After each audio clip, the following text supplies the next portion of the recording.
พวกเขาก็สามารถทูดได้ย้อนการศึกษาเนาะการศึกษาหำเฮียน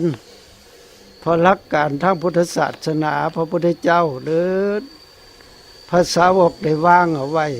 3 หลักหลักหนึ่งในเพิ่นเดินว่าปริยัติเนาะปริยัตินี่หมายถึงศึกษาหลักคำสอนของพระพุทธเจ้าที่เพิ่นเทศเอาไว้เพิ่นเทศเฮาไปฟังชื่อแล้วก็มาศึกษามาค้นคว้ารายละเอียดเข้าใจแล้วคันบ่เข้าใจก็ไปถามถ้าบ่ถามพระพุทธเจ้าก็ถามครูบาอาจารย์ผู้เพิ่นมีภูมิธรรมสูงกว่าก็หลายองค์ก็มีส่วนแก้ได้แต่ว่าก็บ่สุดท้ายก็ต้องโง่ไปหาพระพุทธเจ้าให้เพิ่นเทศตื่มนะเมื่อเขาได้ผ่านปริยัติแล้วก็ลงสู่ภาคปฏิบัตินำทฤษฎีลงสู่ภาคปฏิบัติการปฏิบัตินี่อาจจะแยกแนวนี้บ่ตามบทบัญญัติเกี่ยวกับวินัยสิกขาบทถือว่านั่นเป็นหลักกฎหมายวินัยนี่บังคับความประพฤติทางกายกับวาจาเนาะเป็นกฎหมายของพระสงฆ์หลักใหญ่ๆก็มี227สิกขาบทที่เป็นหลักแต่เป็นกฎหมายโลกอีกนับบ่ถ้วนมายิบมาย่อยติงเคียงอย่างสิคำบ่ถึกจังหวะบ่ถึกเรื่องก็มีปัญหา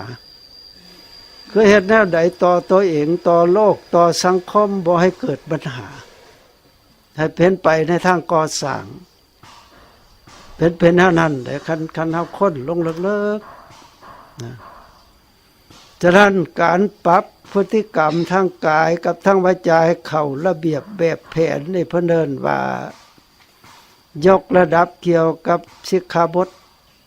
เพิ่นเอิ้นว่าศีลสิกขาคันปฏิบัติได้ครบถ้วนตั้งแต่ต่ำสุขจนฮอดสูงสุดก็เกิดว่าอธิศีลเนาะ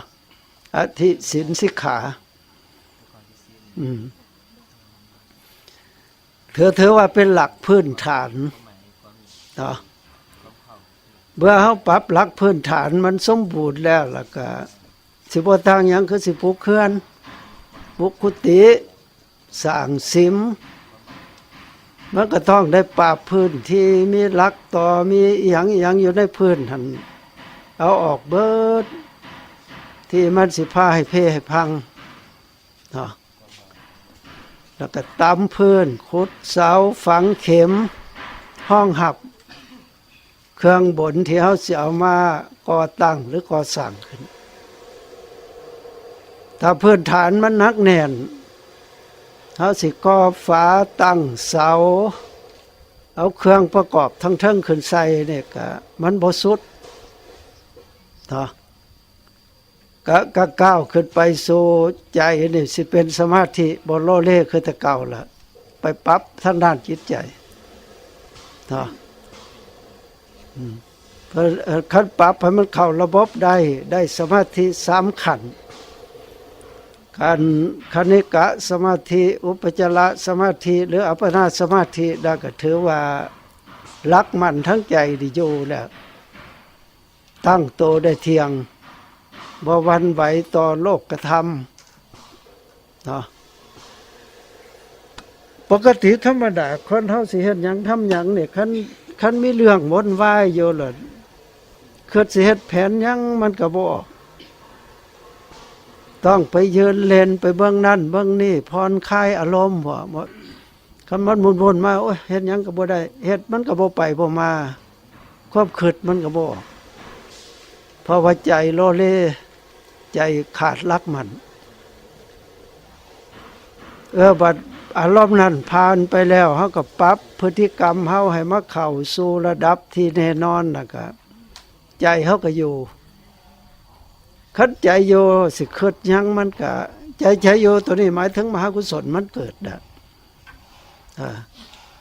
ทรงตัวอยู่ได้ทั้งด้านจิตใจบ่ส่วนเซ่บ่บ้าบ่ปวงใจหั่น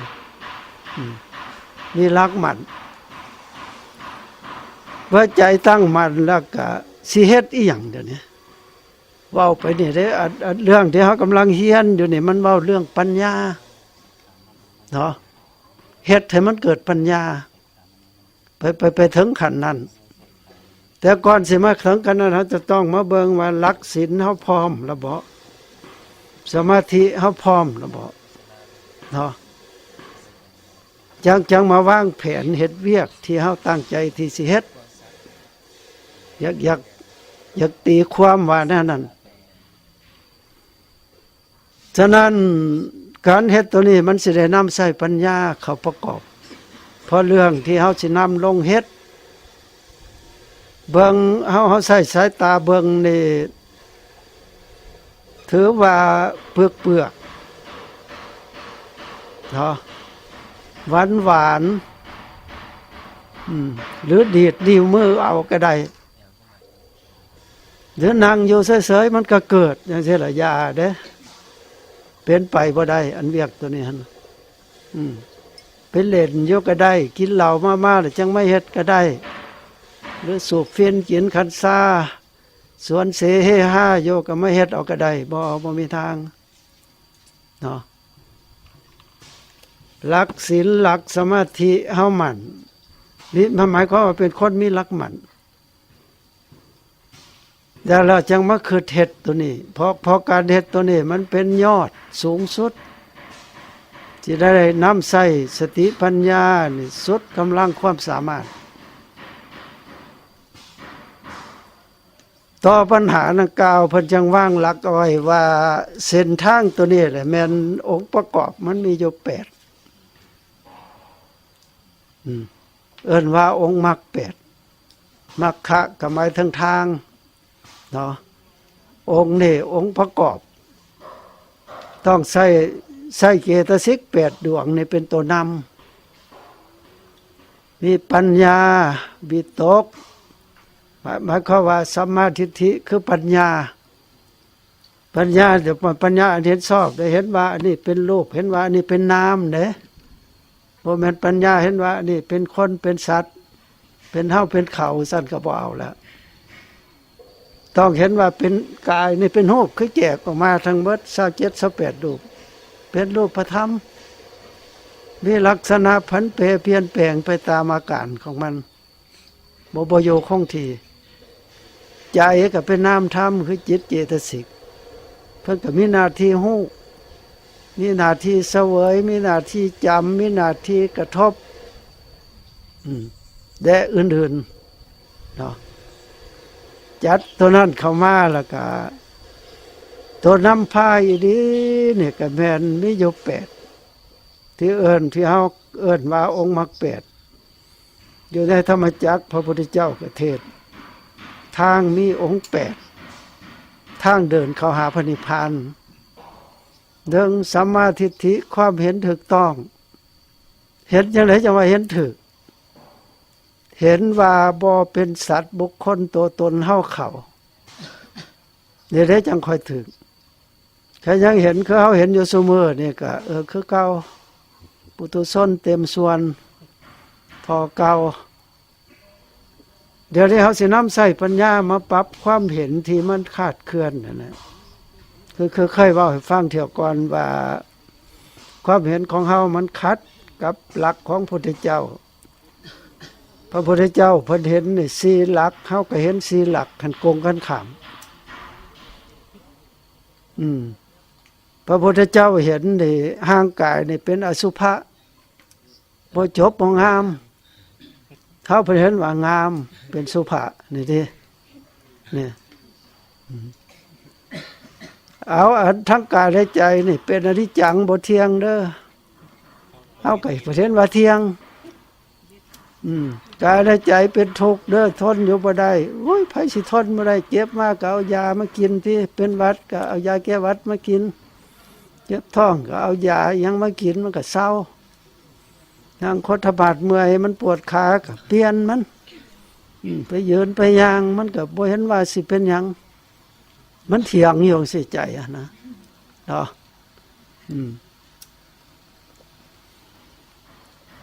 อันสุดท้ายเพิ่นว่าที่เขาว่าเป็นสัตว์บุคคลตัวตนเขาเนี่ยบ่แม่นเด้อศูนย์บ่เป็นสัตว์บ่เป็นบุคคลบ่เป็นตัวตนบ่เป็นเฮาเป็นเขาเนาะเป็นอนัตตาคือบ่เป็นโตเป็นตนพวกเขานี่เจอได้เบิดแต่ว่าบัดสิเอาอีหลีปฏิบัติอีหลีก็ยังของเก่ายังเห็นอยู่คือเก่าโกงกันข้ามค่าอยู่ตัวนี้เลยเฮามันบ่เฮาปฏิบัติบ่ไปบ่มาค่าอยู่ตัวนี้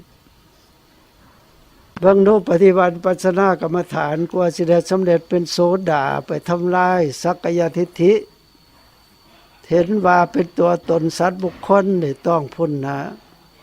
ปัญญาที่อยู่ในโสดาปฏิมัคคจิตเกิด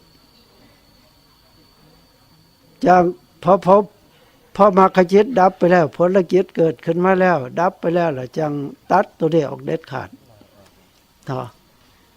ที่เขาเห็นว่าเป็นสัตว์บุคคลตัวตนเขาในบ่แม่นน่ะผิดเป็นมิจฉาทิฏฐิไม่เห็นตามแบบพระพุทธเจ้าจึงค่อยถึกไม่ใช่นะแล้วพระโสดาหลังจากได้โสดาแล้วก็เห็นแนวนี้ไปตลอดได้บ่วายเพิ่นสิเกิดต่ออีก2ชาติหรือ7ชาติก็อย่าเกิดขึ้นมาใหม่ก็ยังเห็นอยู่คือกันกับที่มรรคจิตผลจิตเห็นความสงสัยว่าบุญมีบ่บาปมีบ่นรกมีบ่สวรรค์มีบ่คุณพ่อคุณแม่มีบ่อีหยังต่างๆนี่ถูกทำลายไปเกลี้ยงกันคือพวกเขานี่บ่แล้วยังเต็มตึงเก่านอกจากเต็มแล้วก็ไข่อ้วนพี่ขึ้นไปเติมจนบ่มีสางสิใส่นอนความเห็นผิดอันนี้ใหญ่ขึ้นย้อนเฮาเลี้ยงหลายฉะนั้นเฮามาฆ่าอยู่นี่ฆ่าความเห็นว่าจบว่างามเห็นว่ามันเที่ยงเห็นว่ามันเป็นสุขเห็นว่ามันเป็นตัวตนเกิดจากเขาเองแล้วก็ยึดมั่นถือมั่นอยู่อันนี้เป็นอุปทานที่มาเฮ็ดกรรมฐานเนี่ยก็กลัวสิเข้าใจว่าอันนี้เป็นรูปหนอน้ำหนอก็บ่เป็นเรื่องง่ายอีกคือกันเนาะสิเป็นแนวนั้นเนาะเอาอันลองคิดมึงนกเข้าใจปฏิบัตินี่คำว่ารูปหรือกายอันนี่แหละปรับความเข้าใจทั้งด้านทฤษฎีและปริยัติด้วยกันเวลาเขาสินำลงสู่ภาคปฏิบัติอย่าสิเริ่มว่าพยายามเอา2ด้านนี่มาเยื่องใส่กันด้านความเห็นของเฮากับความเห็นของพระพุทธเจ้าเฮาได้เห็นว่า1จบงาม2สุข3เที่ยง4เป็นตัวตนของพระพุทธเจ้า1บ่งาม2เป็นทุกข์เป็นอนิจจังคือบ่เที่ยง2เป็นทุกข์บ่เป็นตัวเป็นตนพุ่นเด้อเฮาหมายก็ฝึกไปนี่อาศัยกายกับใจตามเฮ็ดก็สิได้อาศัยอันที่เฮาเคยชินมานี่แหละก่อนผ่านไปเฮ็ดให้เกิดสติปัญญาขึ้นมามันสิคอยหลุดละความเห็นต่างๆลดลงเนาะคันโตเห็นวิปลาสนี่มันบ่หลุดก็มันก็ไปบ่ได้เสียให้เกิดสติปัญญาต่อให้เห็นวิปัสสนาญาณเห็นว่าเป็นนามรูปปริเฉทญาณนี่บ่ได้สัมมาทิฏฐิสัมมาสังกัปปะสัมมาวาจาสัมมากัมมันตะสัมมาอาชีวะสัมมาวิยามะสัมมาสติสัมมาสมาธินี่องค์8นี่เข้ามาประกอบเวลาเฮาปฏิบัตินำใช้ตัวนี้เอา8อย่างเนี่ยเข้ามาเป็นตัวนำทางเป็นตัวชี้นำในการปฏิบัติพี่ได้เขาสิได้หัดฝึกหัดตั้งแต่ยืนย่างนั่งเกี่ยวกับทั้งกายเฮานี่มีการเคลื่อนไหวแนวใดๆนะ เอาสิได้เว้าแต่พี่กันไปบัดลงจบตัวนี้ไปฮอดอีกวรรคหนึงสิได้เว้าตัวนั้นสติปัฏฐานแต่ว่าเอาเกี่ยวพันกับทางกายกิริยาของกายนี่มันมียืนใหญ่ๆอิริยาบถใหญ่หยังบ่ยืนย่างนั่งนอนนี่ถือว่าใหญ่แล้วนะนำใช้มาตั้งแต่พ่อแม่เอาฝึกให้เป็นจนมาฮอดปัจจุบันเขาน้อยอยากเว้าแนวนี้น้ำโมว่าพอเฮาเฮ็ดแนวนี้ได้เฮ็ดเป็นได้จากบุพอาจารย์คืออาจารย์พุทธมิตรอาจารย์พุทธมิตรนี่คือพ่อกับแม่ได้สอนให้เฮาฮู้ยืนฮู้ย่างฮู้นั่งฮู้นอนทายหนักทายเบากินดื่มนุ่งห่มปากเว้านั่นน่ะแต่ว่าเพิ่นสอนให้เฮาเฮ็ดได้ซื่อๆให้ย่างได้ยืนได้นั่งได้นอนได้กินได้หันยังบ่ทันเป็นฟังออกบอกความเนี่ยย่างได้หันย่างบ่เป็นฮะแปลว่าจังไดย่างบ่ทันเป็นหั่นย่างเป็นอยู่แต่หาบ่ฮู้บ่มีสติกับบ่ฮู้มาเฮ็ดกรรมฐานสิฝึกตั้งแต่ย่างบ่ทันเป็นให้ย่างเป็นหมายความว่าสิเอาสมมุติเพิ่นมีจังหวะดอกยืนอยู่ซื่อๆนี่ก็เอาใจเบิ่งตัวเองเห็นว่าเดี๋ยวนี้กำลังยืนบ่แม่นย่างพุ่นเด้ยืนอยู่แบบใดยืนกงเที่ยงเอาสิก้าวขาเด้ใจก็สั่งว่าเอาก้าวขาบังโลกก็เพิ่นก็สั่งระเบียบให้บ่แม่นว่าสิลุกขึ้นปั๊บแล้วก็ย่างปุ๊บนั่นบ่เอาลุกขึ้นปั๊บก็วางระเบียบให้เอาความรู้สึกกับสติกับจิตนั่นแหละสติที่ประกอบกับมหากุศลจิตเกิดแล้วก็เอาความรู้สึกมาอยู่ที่ตีนขวาเวลาสิยกก็กายกับใจให้มันไปพร้อมกันยกขาขึ้นใจก็ยกน้ำบ่ให้ขึ้นไปทางอื่นเวลาสิก้าวขาไปกับใจก็ไปนำบ่ให้ขึ้นไปทางอื่นเวลากายไหวลงก็ให้ใจไหวลงนำไปกระทบกับพื้นนี่สิเกิดความรู้สึกแข็งบ่หรืออ่อนก็ให้รู้สึกตามนั้นเรียกการฝึกหัดเนาะสิได้ฝึกหัดซะก่อนให้เป็นแล้วจังสิให้เฮ็ดเองเนาะได้จังมองน่ะนะโอ้เอาสิบ่ต่อเด้อสิมีแต่ให้ถามเรื่องเว้าเรื่องลูกมันนี่แหละเนาะผู้ใดของใจหยังแล้วให้ถามเติม